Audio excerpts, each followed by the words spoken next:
मित्रांनो नमस्कार. आज इकडे आलो मित्राकडे आपले सदा मामा करे त्यांचं बाकी वांग आहे मित्रांनो. वांग मामाचा प्लॉट आहे सदा मामाचा. आज काय कामावर नाही, तब्येत बरी नाही, तर चला म्हणलं शेतीत बघा कसे कष्ट करावं लागतात. सदा मामा हाय कस काय म्हणते वांग? वांग जोरात आहे आ जोरात आहे मामा वांग. वांग जोरात आहे.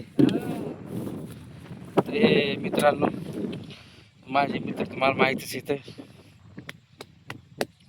मित्र वनव्यामध्ये गारव्यासारखा. तर मित्रांनो हे बाकी सदा मामाचं वांग हे बघा, हे कष्ट करावं लागतात. आपल्याला दिसायचे म्हणाले मामा शेतात या शेतात या, वेळच भेटे ना. मामा मित्रांना सांगा शेती परवडती का? तर शेती नाही परवडत, कष्ट करून कष्ट करून मारा. ते कसं आहे मित्रांनो, फुकाट दे नेऊन. ते इकडं बघा तुम्हाला मी दाखवतो मित्रांनो. हे असा आहे सदा मामाचा आमचा बाग. कसे कष्ट करावं लागतात, पण कसं आहे मित्रांनो पहा एवढं वांग इथलं सुंदर वांग आहे, पण ते काय आहे मार्केट नसल्यामुळं भाव नसल्यामुळं शेतकऱ्याला काही परवडणं. कसे 2,000 रुपयाला खताची थैली झाली.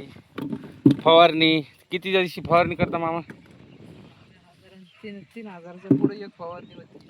2 आणि 3 हजाराची फवारणी होती. शेतकऱ्यांना काय करावं मित्रांनो, खूप अवघड परिस्थिती आहे. कशालाच मार्केट नाही, काय अवघड आहे. तर मित्रांनो शेतकऱ्याचं बी खूप अवघड आहे. कांद्याचं मार्केट बी खूप डाऊन झालेलं आहे मित्रांनो. पण काय आता शेतकऱ्याला शेती करावंच लागणार आहे. चला मित्रांनो दुसऱ्या ब्लॉकमध्ये भेटू. मामा आपल्या फ्रेंडला हाय करा. चला धन्यवाद मित्रांनो. Bye bye.